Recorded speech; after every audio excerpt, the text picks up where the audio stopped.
1, 2, 3, 4, 5, 6, 7, 8.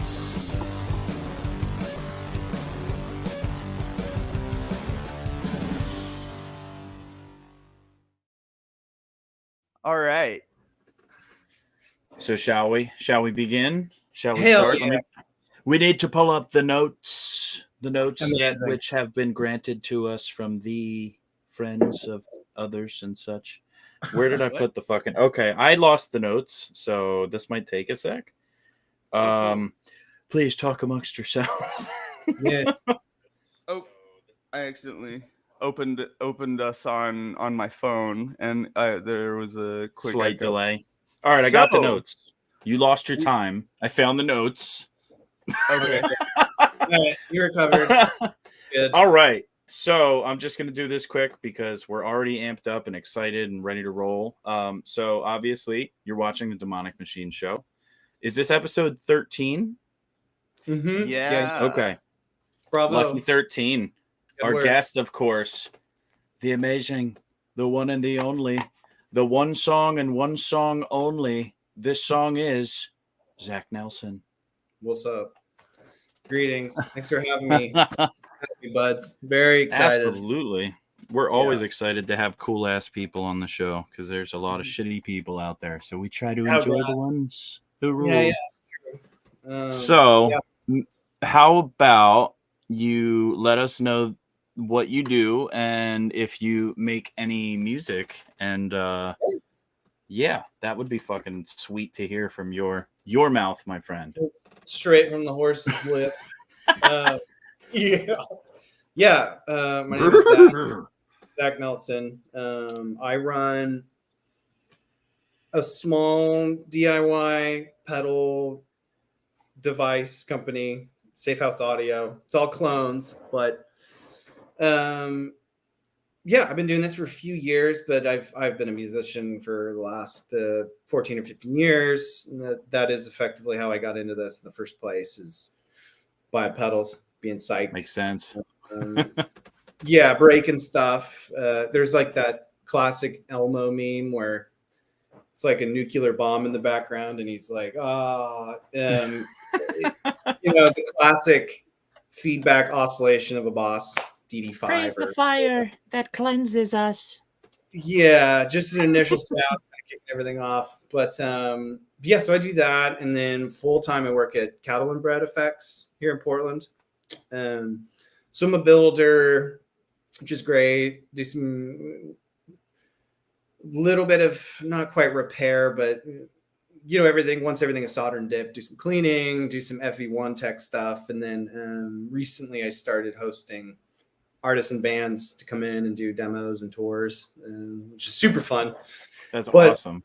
Yeah, it's great. But I also write and record music. I play in a band here in Portland called On. It's called AAN. It's my really good buddy Bud Wilson. It's been his brainchild for past 12 or 13 years. I was a fan of On before I moved to Portland, so getting into it a couple years ago has been amazing. And then I record my own music under this moniker called Champagne Perfume. With how busy I am, I wish there was more time in the day. It's when I get around to it, it's what I write. It's studio work, you know what I mean? And then it kind of transfers over Venn diagram wise to some commercial work. So I've done a couple of like jingles for some companies, and I recently did a short film. I'm just an audio dude, music obsessive person. So super hyped to be shooting the shit. It's great. Yeah. Very, very quite chill. So how did you get into that world? I guess you can play. I know how someone can become a musician, but how did you get into the world of like writing jingles and like working for like an established pedal company and like getting that sort of stuff? Was that like, did you go to school for like audio engineering or anything like that? Or yeah, that's such a good question. I mean, I've been so happy lately and I wasn't for a very long time. And a lot of stuff that has panned out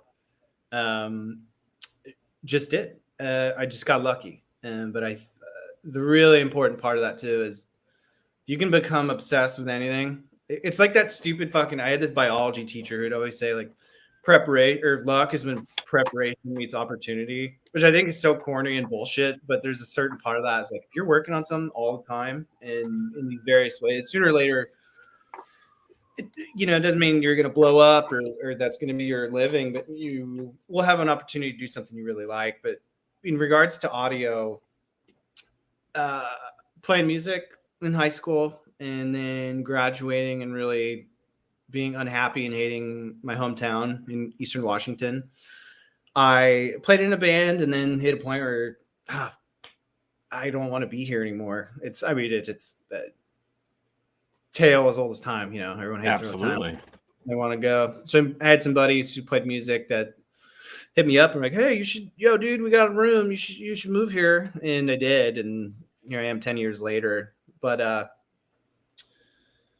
for years I had like a digital Yamaha 16 track, like a CD drive with it, had some onboard effects. And I goofed with that for years, forever. Yeah. And I do remember going, like I almost went to the Art Institute in Seattle for audio production and like did a tour there when I was like 19 or 20. And then I went with my dad and I'm very glad he went, and then we looked into the finances and just how insanely expensive, it's America, it's the United States. We're not going too deep into it, but like, am I willing at 19 years old to get into $80,000 in debt or whatever? Like I had a buddy that went to the same place, but for illustration. And at one point their head guy of recruiting or something like that used to be a military recruiter. Oh, and shit. He was like a guy from the South and would say drawings. He would say that a lot about like the illustration. So Logan, some nice drawings you got there, boy. Yeah, seems like you got some drawings. So anyways, that was a missed opportunity. But what's so cool about audio and music is that you can figure out your own way, your own path. That's really, really beautiful because I love learning, love education, but there just became a point in my life in my early 20s, like I don't know what else to do with myself, like music in one way or another, and figuring that out, feeling that in the classic. All right, well, gonna get into bands, play some stuff, and I was working at a lot of this stuff or these pushes of effort were from just sheer desperation, like I was working at this distillery bottling gin like 8 hours a day. It's the distillery that Ryan Reynolds owns, that actor. Oh, shit. Okay. Yeah. And he bought the company and it just a classic. Oh man, I would love more money. This giant celebrity's involved. It's really hot every day. I'm picking up 6 packs of Fits all day and just got to a point of cracking where I was like, fuck man, I would like to do something outside of just, strictly playing guitar. Cause you don't make any money or whatever, but I was able to meet this woman, Lizzie Ellenson, who's a musician. And she used to do this band called Radiation City, which, they were on Polyvinyl. They were really great. And they ended up splitting and she started this band called Cardioid that I was playing guitar in for a while.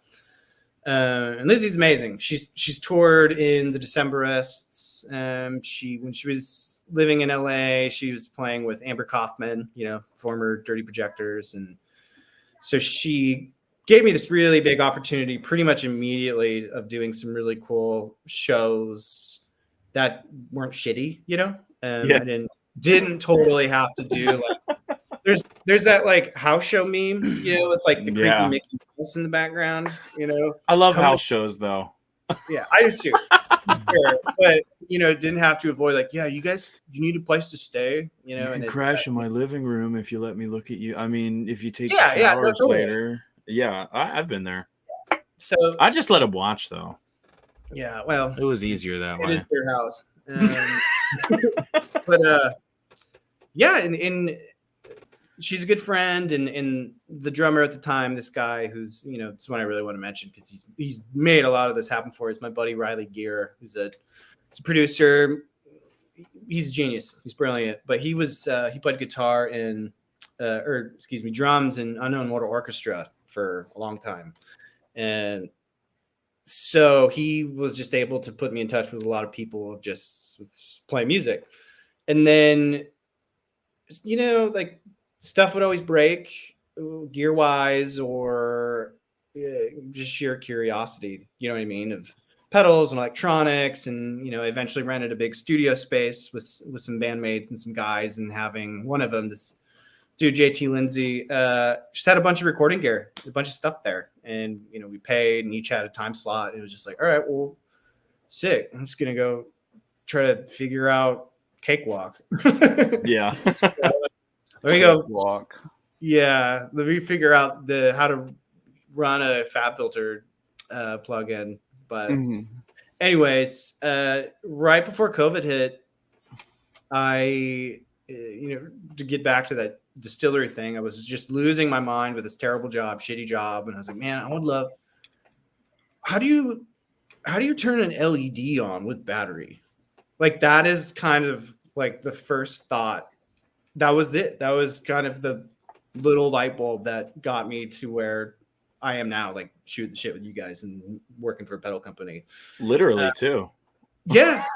It's so funny. It's so funny. I don't know, man. It crack up with the journey, but oh gosh. Big piece of this too was COVID. You know, like right before COVID hit, I finally bit the bullet and bought one of those build your own clone kits, and bought the harmonic tremolo. And before that, I had done a couple. There's this thing called the Minty Synth. It's like a programmable sequencer that you put inside an Altoids tin. Yeah. And I bought two. Just fucked them up both. You know, just effectively destroyed them. Like soldered in the 16-pin socket backwards. I've been there. Yeah, and that was a good learning experience too, because it's like there's certain things you just don't do stoned, you know, especially learning stuff. You just don't do that. And then so I built this harmonic tremolo kit. Yeah. And I got to work. And it just, part of it was the success, the accomplishment, but just hearing the lush tone of a harmonic tremolo. And then COVID hit a couple weeks later and fucked everything up. Yeah, it did. More or less.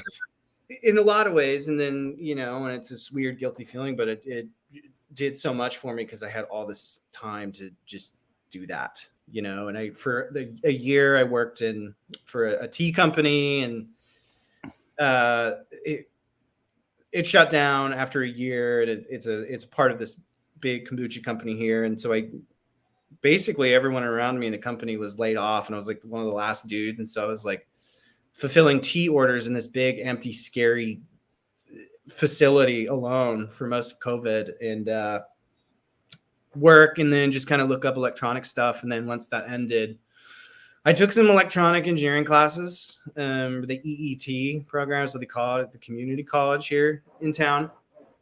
And that was over Zoom.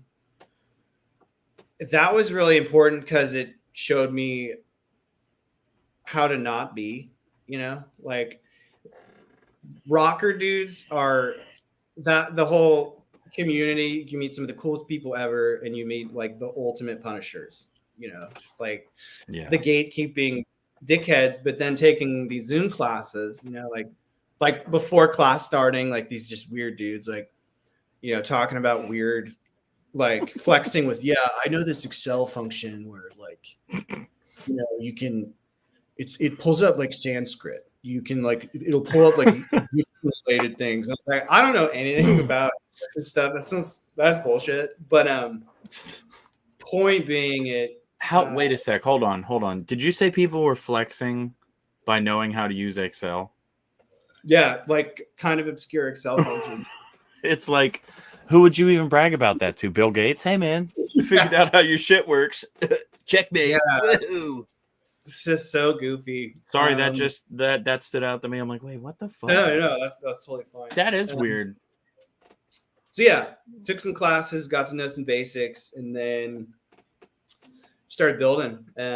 Got really into pedal PCB. I like pedal PCB is just like amazing. What an amazing community, and that dude, everything that he's done and released, that is so much of what I'm based in. And getting into that and the slow, like, all right, I'm gonna make this tiny fuzz pedal. All right, I'm gonna get into PT2399 Echo chips, understanding those, moving on to the FE1, and then just going crazy. Like I can't stop. After I managed to really get consistent with building pedals, it's like all I fucking want to do. That's the best part of it, though, because if you enjoy doing it, then you'll want to do it longer, and it won't become one of those, oh fuck, I got to put together a pedal. Exactly. And it's a sense of, this applies everywhere with passion, but it's a sense of control and freedom. You know, like if you work enough shitty jobs, you're eventually going to be like, well, what can I do to do things for me that I will make all the money from? Go for it.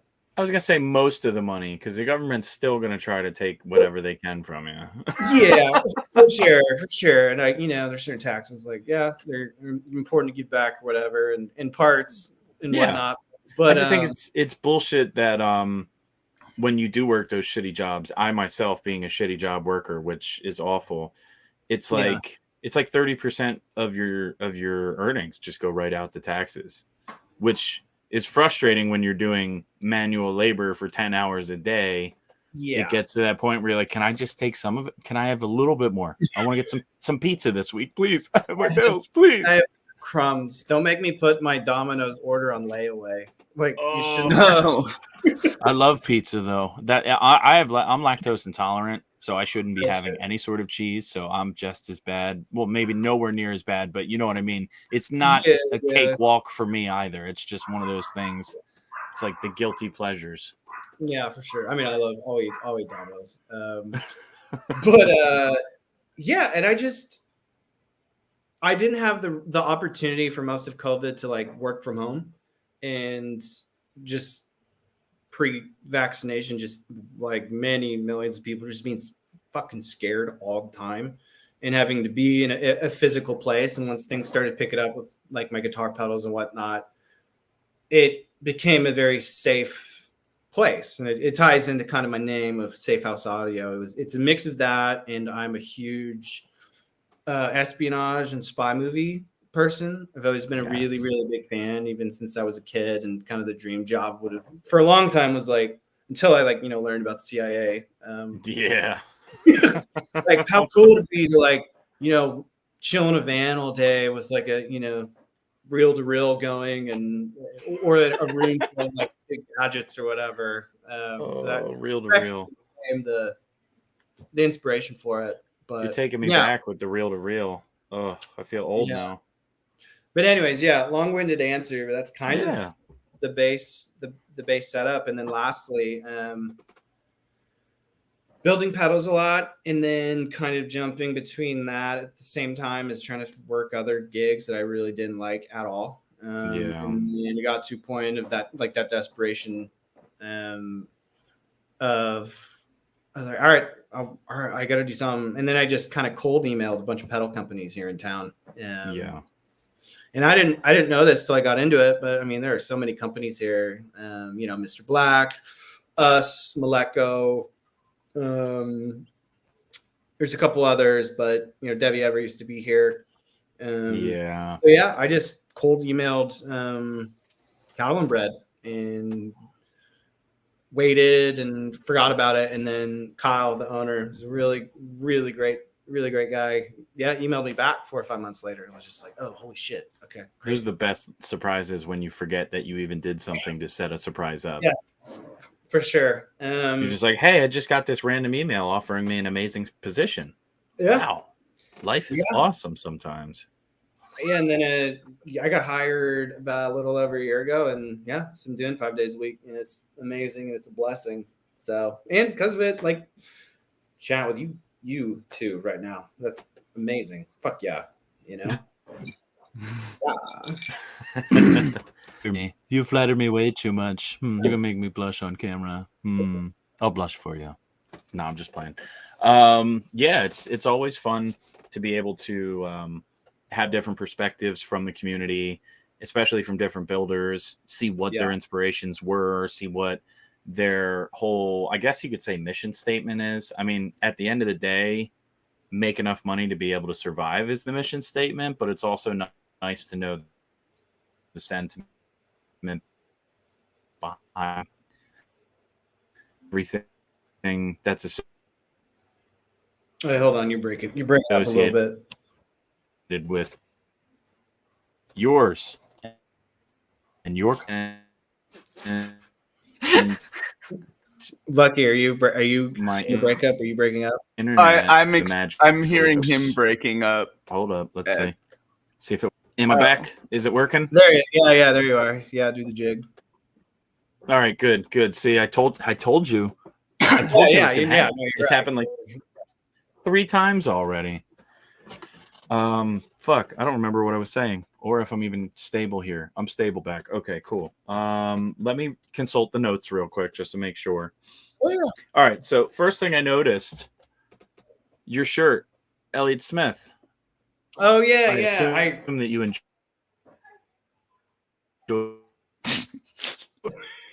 So talk to us about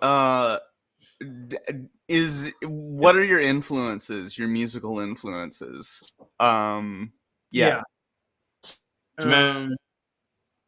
I think the initial track that kind of kicked things off of like, oh man, music's really cool. I want to listen to this all the time. I remember hearing the Clash's White Riot in my headphones at a gas station in my parents' Durango. I'm trying on a trip. And there's those like boots sounding walking at the beginning of White Riot, the Clash track, and then it cuts in and blown away, totally blown away.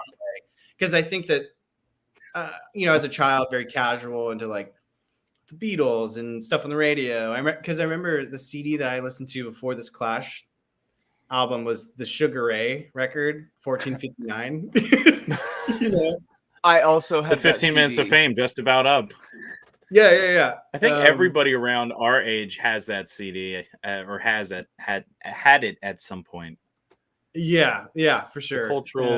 Cultural stone there now, Everybody's got to burn into their brain. Every morning there's a halo hanging from the I'm not gonna get VOD claimed, so back to you. Sorry. Oh, it's fun. So yeah, that kind of kicked things off, and then once got into the having a computer and downloading stuff, particularly off of like MySpace, but there was Radiohead's OK Computer and Weezer's Pinkerton. Those were the other finite albums. I bought them at Best Buy because I remember I saw the Paranoid Android video on MTV, being like, "Whoa, this is crazy, cool." All right, I've heard this is a really rad album. Mm-hmm. I bought that in Pinkerton. I remember going home and I put Pinkerton in because I was obsessed with the Blue album. I put Pinkerton in, and that the first track, "Tired of Sex," is it's scary at that age. You were like, "What the fuck is this?" Yeah, and like this isn't the Buddy Holly guy. Yeah, learning about sex a few years before that, so hearing it was just like raunchy and naughty and yeah, it was very interesting. And so I like switched it out, and then I put in OK Computer, and as soon as the bells and the riff comes in on Airbag, it just it's kind of a done deal. And hearing that same time hearing Subterranean and Homesick Alien, that guitar part was the cool. I want to get into guitar notes or tones, and effects, and because I'd been playing at that time, and it took off. So yeah, of course, like so many suburban, slightly sad white boys get into Radiohead, that kind of takes things off, right? And then got into I was into skateboarding a lot, And Alien Workshop had this video called Photosynthesis. It was really beautiful and really cool. And I discovered Tortoise through it. Onyx, I think. Jason Dill has this B-side from OK Computer. Is it Polyethylene Part 1 and 2? Just if you're not familiar with it, look it up. It's great. It's just it helped take things to this farther place of interest. But yeah, got into Elliott Smith like right before being able to drive. Got really into either or. This is the one thing that I really wanted to talk about is with my pedals, my taste in music, what I write, like hi-fi low fidelity, taking Hiss, Warble, Casio keyboards, whatever. When you can take all these things that are some see as rudimentary or whatever, like the greatest artists and at least the people I really like take that and create a world, Yeah. So for example, I think Grandaddy is a great example, like the Software Slump. I mean, they use that, or Jason uses. It's I feel like in an interview, Hans Zimmer created a bunch of the preset patches, and so much of that is DIY, home recorded. But anything that is relatively dreamy, bittersweet. I'm not really heavy on super sad stuff. I think everyone goes through that cycle of of really taking that intense emotional period of being a teenager and puberty and just being a human being, like moving away from that to something where I really like stuff that's both really sweet and kind of sad. And that's a juxtaposition of finding a high fidelity version of low fidelity, if that makes sense. Yeah. I mean, I love so much. I mean, when I moved here, and a big piece of moving was Elliott Smith's music, hearing these songs about Portland, and this was, before Portland totally exploded, but wanting to be, drawing to a place where clearly that place, you hear it in the music. And that obviously is a sign of great artists is when you can visualize a certain scene in a place through, a 3.5 minute composition. So I went through a huge post-rock phase as as you do, being into pedals and early 20s. And absolutely. I played records at bars for years and years. So I bought a lot of, kind of eccentric soul and funk and garage or whatever. But yeah, I'm all over the place. I'm kind of whatever at this point. I'm really right now into kind of sophistopop stuff, like really into like things you would hear in a department store the late 90s, like Simply Red or the Blue Nile or Prefab Sprout or like post breakup Eagles, like that kind of stuff, that sentimental feeling. I just eat up. I don't know. Maybe it's because I'm turning into a, aging white guy, but I love that earnestness and intention and enthusiasm is like so important, and never apologizing for it unless like, you're enthusiastic for fucking beating people up or like if you're a dickhead or you're shit like that. Yeah, I agree with that. But lastly, to wrap it up, I mean, off the top of my head, my favorite artists are like the Radio Department, which is a Swedish dream pop band. It's this duo that's been around forever. A lot of low fineness. They record most of the vocals, kind of like Julian Casablancas from the Stroke style, like vocals through an amp, mic'd. Really like them. Grandaddy, this dude Bibio, who's on Warp Records. It's kind of like Nick Drake meets Boards of Canada, kind of.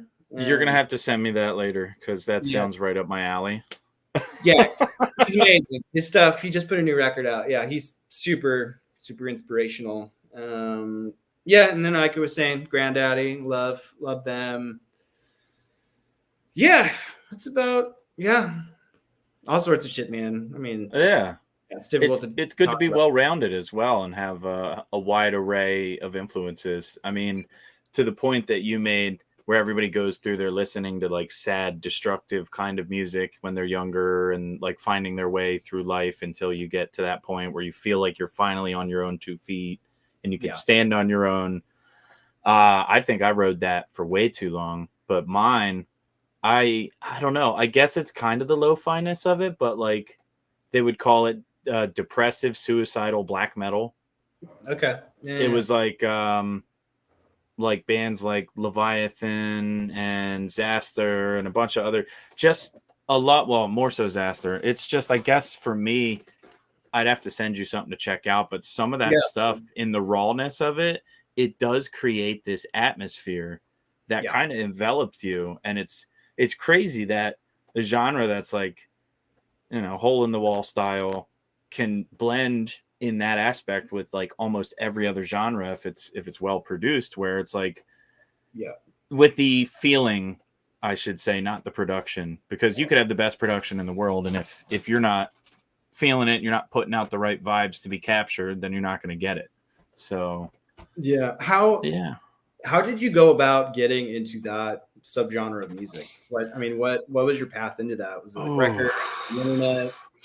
It was so I grew up in like a Presbyterian Methodist Christian house, and I didn't really have a lot of music I could listen to. Not like I was prevented from listening to it, but I just had like no fucking clue. And my older brother was a skateboarder, and he like smoked weed and did all this other crazy shit when we were younger. And he would bring home CDs and be like, "Oh, check this out, blah blah blah." And one of the times when he was in jail, and one of his friends was coming by to look for our cousin, I think I was like 15 or something. And at that point, like the heaviest shit I'd ever listened to was like, and I don't want to say it out loud because it's embarrassing. It was like shit like Slipknot and Disturbed and shit like that. And I'm like, this is so fucking heavy. Ugh! Smash your head into a fucking wall kind of heavy. Yeah. And then he's like, "Hey, you like black metal?" I'm like, "I like what?" And he's like, "Come here, let me show you something." And the first song I ever heard by black metal was a Norwegian band doing a cover. The band was Carpathian Forest, and they were doing a cover of a Bathory song, which was Call from the Grave. But the recording he showed me was like a demo they recorded that sounded like it was recorded in a fucking basement with a drum kit made out of like a fucking laundry basket and a stick, and someone just like and just something about it. I was like, this is fucking cool. And like, once you get a taste of black metal, you know, if you're open-minded to look into it, it's like that seed that splinters down into thousands of different types of roots. And one of them happened to be the DSBM, which also there was a group, there's like post DSBM bands that are kind of like post rock mixed with like the black metal elements. Like Life Lover was one of them, but don't look up Life Lover if you're easily offended by like imagery of people harming themselves or anything like that, because a lot of their stuff is influenced by their lead singer and the guitar player who had a lot of those experiences. And unfortunately, we lost the guitar player in 2011. He was a really interesting composer, to say the least. But anybody listening, if you're not comfortable with that kind of stuff, don't look up DSBM, because a lot of it unfortunately discusses that type of bodily harm and things like that. And I don't want anybody to get upset about it, you know. Just as someone who's not into black metal, but knowing about like Mayhem and and Burzum and Euronymous and Dimmu Borgir and all that shit. I'm just like, well, I mean, just avoid black metal, y'all. Don't do that, or death metal if you don't like that kind of shit. Also, you know, there's even some grindcore, especially grindcore. Oh god. Oh man. Like What's the most extreme out of all of us here? What is the most extreme genre that you've listened to yourself? Very good question.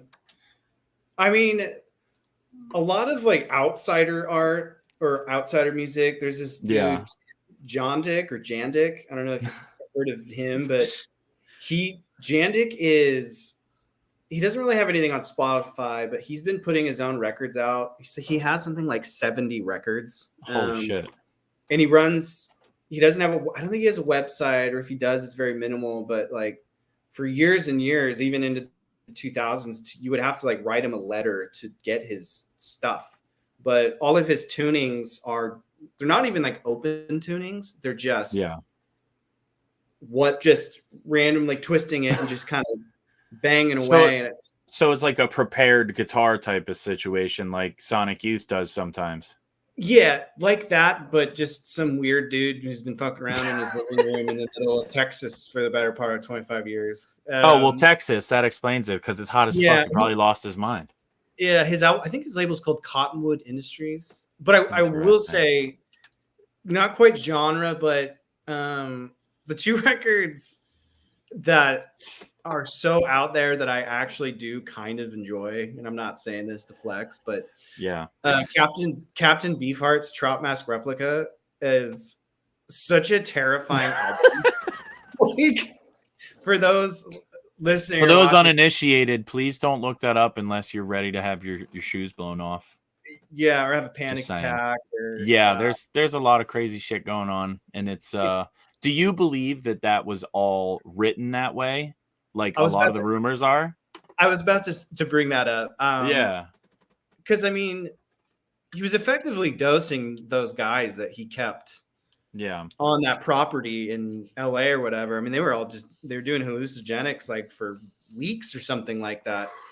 So yes and no. I don't know. It is so intense. Like Doc Out Blues, and his voice he just sounds so scary and menacing. It really he does have a scary sounding voice on some of the recordings on that. Yeah. And fuck. So that's really out there. And then recently, and it all has to do with what I'm doing now with building Frankenstein boxes and being around music all day. Like a couple of the guys at Cattle and Bread are also builders and artists, and they make really cool LFO boxes. And so, sometimes we'll break out these cool LFO noise generators running through a bunch of pedals, and you just hear craziness for like 20 minutes. But chaos. Lou Reed's Metal Machine music. I was about to fucking say that. No way. That one too. Yeah.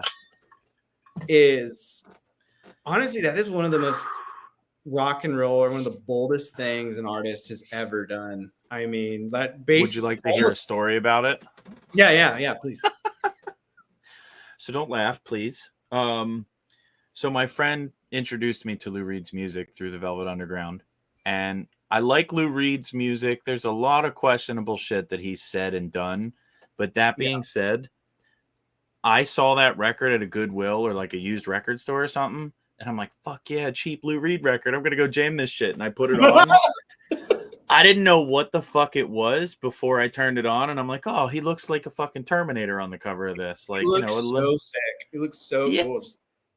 Yeah, and I'm like, this is gonna be like proto punk or something fucking awesome, and then it's just I don't know. Second it comes on. Did he freeze, or was that my internet knockout? I think it did. You're coming back. Probably because everybody's frozen. Oh no. This is fun. I love the technical difficulty. We need like a little like bumper for now? When we're. Are you back? I was gonna say we need a bumper for like when everything's just freezing up. Yeah. I'm back. Okay. Okay. Did that knock out the second I took my headphones off? I don't know. No, we're good now. Yeah, we're good now. Oh, that would have been good. That would have been good timing. All right, I'm glad everybody's back. You're saying without yeah, he looked metal as fuck, and I'm like, this is gonna be awesome. And then I put the record on, and I was like, I cranked it because I'm like, oh, those old recordings are real quiet. You got to fucking turn them all the way up. Worst mistake. Ruined the headphones. Almost went deaf. Probably shit myself a little bit as well. Yeah. It was it was a terrifying experience in the audio sense because you weren't expecting it. But it was like a jump scare. I could see somebody using that as a jump scare. It's like a modern jump scare equivalent.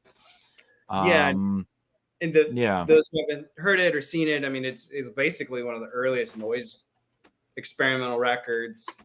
really accessible to the general public. I mean, it's all basically studio tricks and feedback. And I could be wrong, but I feel like he toured it too. He toured with the record. Did.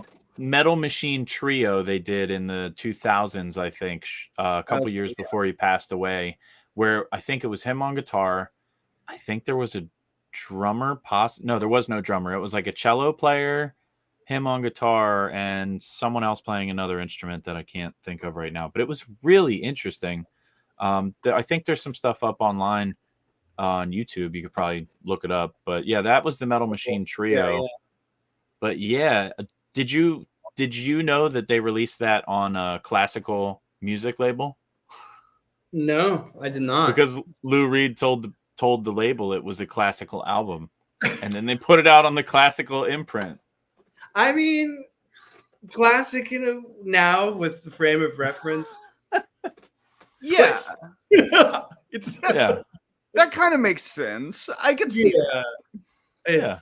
I mean, because in that record too is a very, into final kind of answer. I mean, I haven't gone too deep into it, but like Throbbing Gristle and like that kind of early stuff was very scary.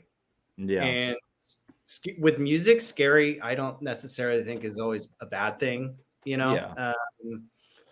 It catches your attention. Like back to what I was talking about, like that Weezer Tired of Sex song, like it made me feel dirty and uncomfortable. Like it was some sort of secret sin or bad thing to do. And that's, with Psychic TV and all that, how obtuse and bizarre it was when you don't have any sort of frame of reference to that music is totally life-changing. Oh yeah, when it's completely like someone's just like, oh hey, check this out, and it's just no clue what you're fucking diving your head into. Godflesh. Do you remember Godflesh's first album? I do. I never really got into them, but I'm familiar. Yeah. Street Cleaner has one of the scariest looking album covers coming from a Methodist home, because it's like a fucking dead dude or several dead people on fucking crosses on fire, like in hell and shit. Yeah. And then listening to that, not knowing what to expect, and getting what you got, like with the effects on Justin Broderick's vocals, he sounds like a demon too. So that was some spooky shit. Oh wow. But yeah, I heard about Godflesh around the same time that my friend showed me Throbbing Gristle and stuff like that. So it actually all ties together. What about Pigface? I've heard of him. I have not listened to him.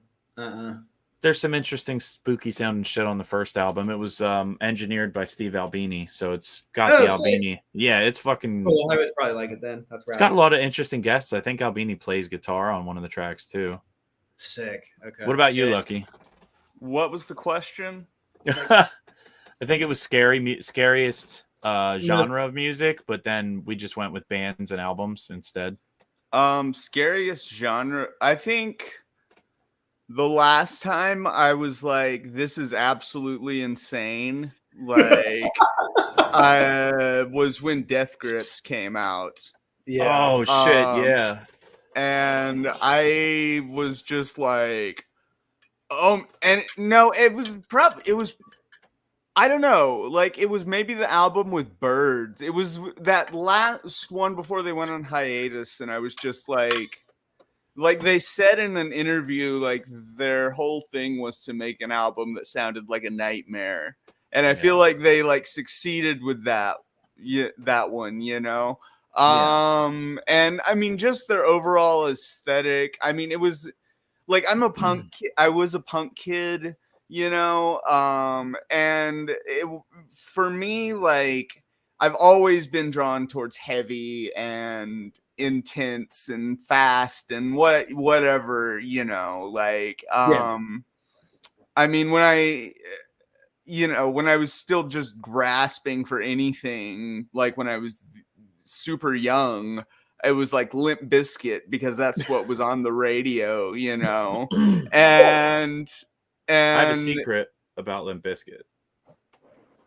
What is that? I'm gonna out myself. I have a Limp Bizkit tattoo. Oh my god! What? It's Hear me out. Hear me out. Okay, it's not like Fred Durst's face, like rocking the fucking backwards cap. Nothing like that. Yeah. You know the like little tree that John Otto would have on his drum heads, where Nope. it's like one branch up into 3 separate. On their very first album, it's in the bottom left corner. It's just like a tiny little. It's almost like a tiny little, just a symbol.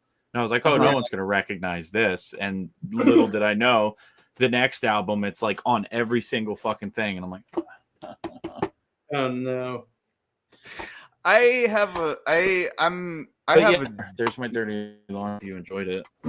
Well, my first tattoo. Okay. We all have mistakes. We just choose. Yeah. With. I was gonna talk about my first tattoo that I got when I was 15, but I'm just gonna leave that a mystery. But it's about as good in good taste as a Limp Bizkit tattoo. You know, but yeah. Let's go back to Death Grips. Yeah, I want to keep that up. Death Grips. And like, I guess I always want to know what I want the most extreme thing. And so like at different points in my life, like different things have been the most extreme thing for me. Like, man, recently, do you know what I really got into? The fucking Mighty Morphin Power Rangers theme song. That fucking riff. No. The bump, bump, bump, bump, bump, bump, bump, like yeah, the like butt rock part, right? The Eddie Van Halen tapping, like, you know, and the drums, also when the drums come in right at the beginning, it's just like dun dun dun dun dun dun bump bump bump, you know, and that's, I don't know, like that. I think that's awesome. I mean, it obviously becomes corny in that it's a theme song for a kids show, and like the lyrics aren't all that cool, you know, like go Power Rangers. I mean, maybe if you had like I don't know, who's the Iron Maiden guy, Bruce Dickinson. Yeah, if you had him singing that maybe that would be cool. Do it with power metal. Power Rangers, power metal. It makes more sense. Power metal Rangers. Power, yeah. Like I don't know, but it's interesting you mentioned themes. I got really into the theme from The Sopranos because I hated it for the longest time. I thought it was just like so corny and just so stupid. And then watching the show a lot, and then like, who does this song? And it's the gabagool out of the fridge, huh? Yeah, it's at the Alabama something, but they're British guys. That's kind of the only song that obviously blew up, but it's sort of weird. This British take on like Southern blues, but also like trip hop. Like kind of, it sounds horrible. It's kind of a horrible recipe, but and the various themes from The Wire. I don't know if y'all have seen The Wire, but they have this specific first season has, you know, the theme from The Wire, and then as the series go on, they do different iterations or different stylings. But the second season, Tom Waits does. And I love Tom Waits. It's pretty ridiculous. It's really good. But themes, man, themes aren't talked about enough. I'm all about I don't know how we got here, because the last thing I remember is Lucky starting to roast me, and then my internet connection went out. And I was like, "Oh, we're talking about the Power Rangers and how awesome it is. I'll go with it." Yeah. Yeah. I mean, it's okay. I was just going back to the topic of like extreme music, you know, and then the Power Rangers theme came up, and just how it's like that was probably one of the first things. Also, like that's because I loved Power Rangers when I was a kid. That was probably and like I loved all of the. I was talking to someone about how like when my brain was like first developing, right? The big stuff was like rock was still in its heyday, and then hip hop was starting to become mainstream. So and that still really exciting, yeah. Yeah, and that really shaped like my very high energy self, you know. Like and that's my answer to the question. I guess. I have a question for both of you. Feel free to. So, one of the scariest albums that I heard. Are either of you familiar with Swans? Yeah. Oh, that's okay. That's a great. Filth fucking. Oh, I saw the album cover and I'm like, oh, this looks like some spooky Rammstein shit. And then I grabbed it and because I was, Rammstein was part of the heaviest bands I've ever heard before thing as well. And oh my gosh, Filth fucking. At first, like not having any experience with Swans or Michael Gira or any of his music, it's like, yeah, it was an interesting experience. I think it might have been the same day that we got the Metal Machine music, so that was a fucked up day. But his stuff, Swans in general, really has such a unique, specific uneasiness to it, and I feel like it's very difficult to make great music with a sense of uneasiness that doesn't drift into like, oh, this is like a scene from a TV show or movie where it's supposed to be uneasy. It's supposed to provide a thematic element where something like Swans is like, you're just there, you're present. The other extremity I wanted to mention is like Glenn Branca, like some of his records, that music, and it's so ridiculous, and it's so not most people would ever remotely ever want to listen to. But the something for 100 guitars or whatever that is, that album that has something like 100 guitars, and then there's YouTube videos of various city contemporary music groups doing that. Like basically getting in as many people as you can to. Oh yeah. The same weird note and the various timing, and I like this discussion of what is extreme. I love this. I can talk about this like forever. So you said layering 100 guitars, right? Yeah. Did you know? And I'm sure you do, or if you don't, it's cool either way. I don't know why I said that. Now it's awkward. Oasis, their third album, Be Here Now, allegedly Noel was like fucked up on coke the whole time, but in actuality he did in fact record like hundreds and hundreds and hundreds of layers of the same fucking guitar, and if you listen to that album you can't hear the fucking bass, you can barely hear the strings, like the guitar is so fucking loud on that album. So if you're familiar, cool, everybody watching, go subject yourself to a little Oasis just to hear this experiment. You'll know exactly what we're talking about. I guess that's poor studio engineer who had to work with that guy. Right. That guy's sober. I feel bad for the guy.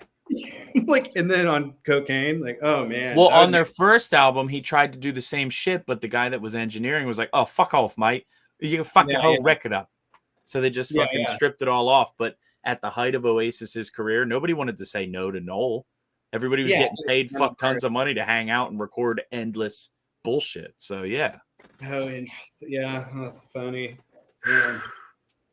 Fucking crazy, right? Yeah. So yeah. While we're on on the topic of extreme, because we were kind of talking about like what extreme is. Let's bring it back to gear. What's the most extreme pedal you've encountered?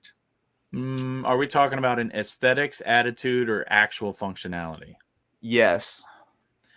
I had a left-hand Wrath from Lone Wolf Audio.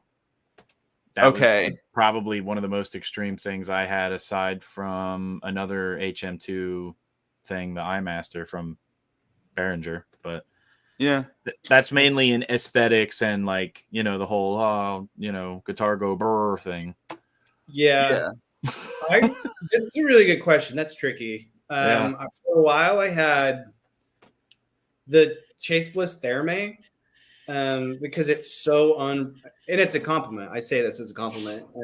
Just unruly, totally. I used it live a few times, and with on, and you get a lot of texture, but it's just this spurling, shooting sounds off in a spa or a steam room or whatever. Really intense, and it was great. It was fun using live, but a couple times of the like explosive squeals in front of however many people were there, and seeing people getting upset or like but I will say it's such a cool piece of gear. They're amazing folks. I did a pedal pop-up last summer that they threw here in Portland. And it was them and Mr. Black and Benson Amps and Old Blood Noise Endeavors. Yeah, that sounds about right. All of those folks are just the shit. They were all just such amazing. My output isn't a lot. I mean, it's just me, and I try to make like 3 or 4 a week. And at the time, I built a pedal board and had like 7 or 8 of them, and then a couple extra pieces of inventory. But all of them were bought, and a couple by, Joe Benson, and then Joey from Old Blood Noise Endeavors, and that was great, amazing. So yeah, when I say extreme, I just want to make sure I'm not like, yeah, dude, extreme because it sucks. Yeah. That's where I got like the Doritos 3D Extreme experience out of my answer, and you gave like the real answer. Like I'm assuming, you know what I mean? Yeah. Compared to what you said, mine's like, hey, here's some real Doritos. Ready? Check this out in a puffball form. Doritos 3D Extreme, and this is me right here, and you're the more desirable option of optimal chip munchage right here. So like, I'm all about the chip. I feel like I answered the question so wrong. I would have got kicked out of college. Oh, I will say, give me a sec. I recently built this like triple unit that's pretty gnarly. I'm gonna put on my Instagram, but it's a modified clone of this thing called the Seppuku Space Fuzz, and then I switched out one of the transistors, and then Midfi Electronics, they have this thing, the Clarinet. It's like a fuzz delay, warbly, whatever.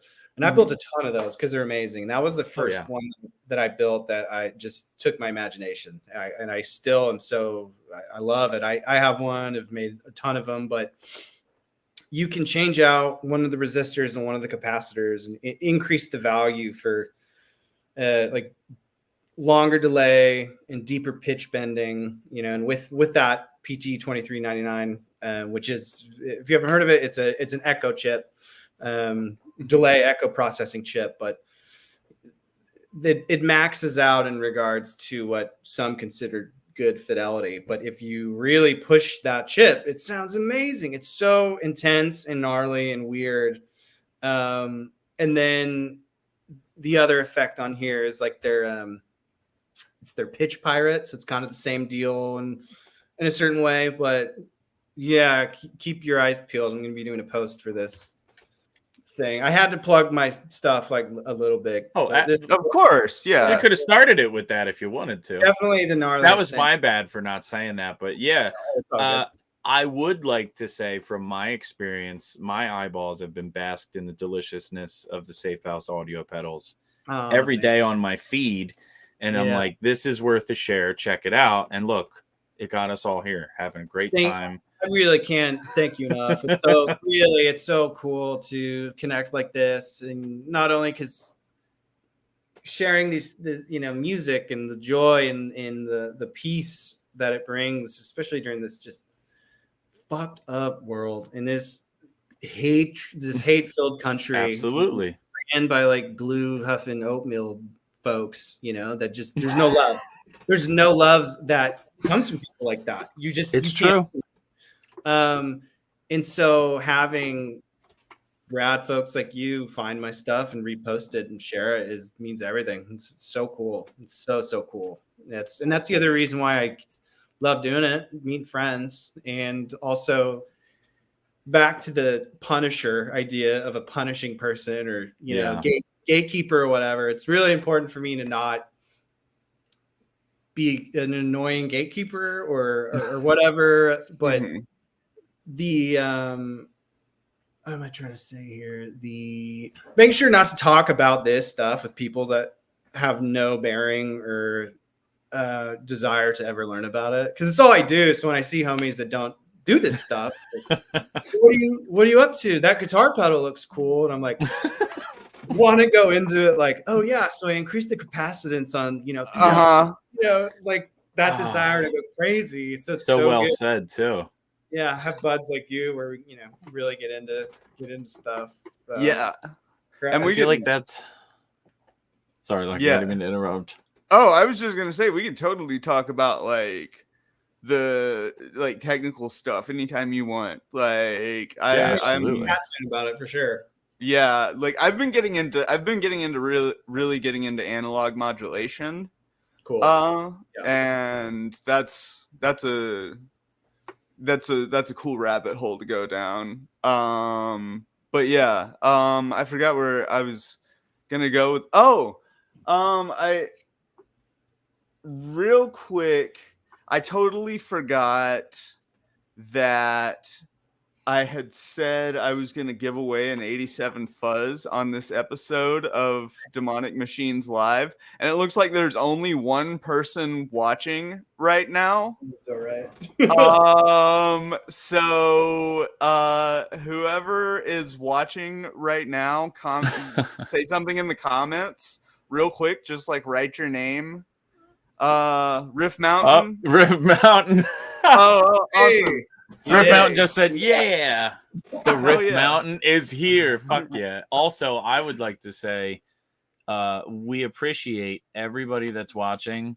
And if we don't immediately address or ultimately don't get to address the comments you leave, we apologize.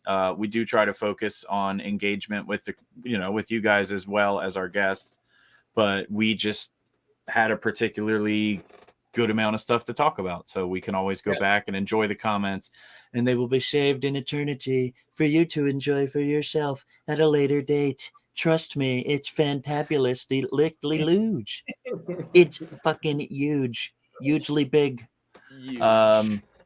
Fuck, there was something I was gonna ask, but I completely lost my train of thought when we got onto something else. Fuck, what was it? Do you wanna plug all your website, socials, all that stuff, Zach?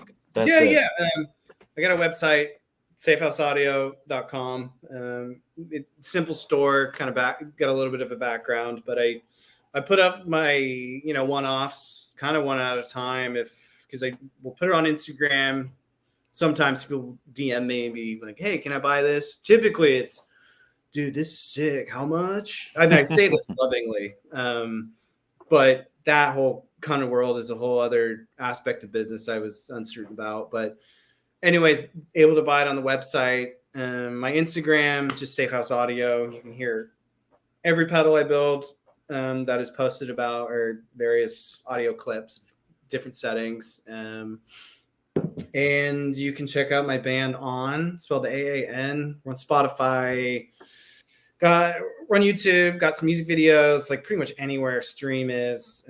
We also got records and merch and whatnot. We just finished a new record that we're putting out through this label called Fresh Selects. It'll be sometimes this year. It rips. I think it's amazing. I think it's really good. But our main dude is the shit. He's a genius. And I think that's it. Yeah. I think we have required listening for the first time in the show history. Go check the album out, enjoy it, come back, let us know if you want Zach to come back, and then you can listen to Lucky and Zach talk about all the technical stuff, and then we can have engagement with your thoughts about the music that you listen to. Yeah, let us know if you're interested, because that might be something cool to do. So awesome. So we're like at time. Well, we're a little over time. Any last things you want to say to our audience, Zach? Yeah, for sure. First off, much love. Very cool to have people who share what we get to share. It's so cool. It's a blessing. But I get asked a lot about how to get into this, how to get into pedals. I have to say, if I can figure this out, like most people will be able to figure it out. Just you can will things into fruition all the time. But check out Build Your Own Clone. That would be my biggest suggestion. And get on Reddit. Get on the DIY pedals community. It's a good place to learn stuff. And get obsessive. That's it. Much love. Very psyched to shoot the shit with you guys. Yeah, totally. Well, it was great having you. Thanks for tuning into Demonic Machines Live, everybody. Let's everybody give a hand to our guest. Woo! I need a clap asset that I can click on. That sounds like a FAP asset. Sorry about that. Oh, yeah. Because Well, I went like this. That's so good. But yeah. Even worse. Okay. So have a good night, y'all. Sleep tight and go buy stuff.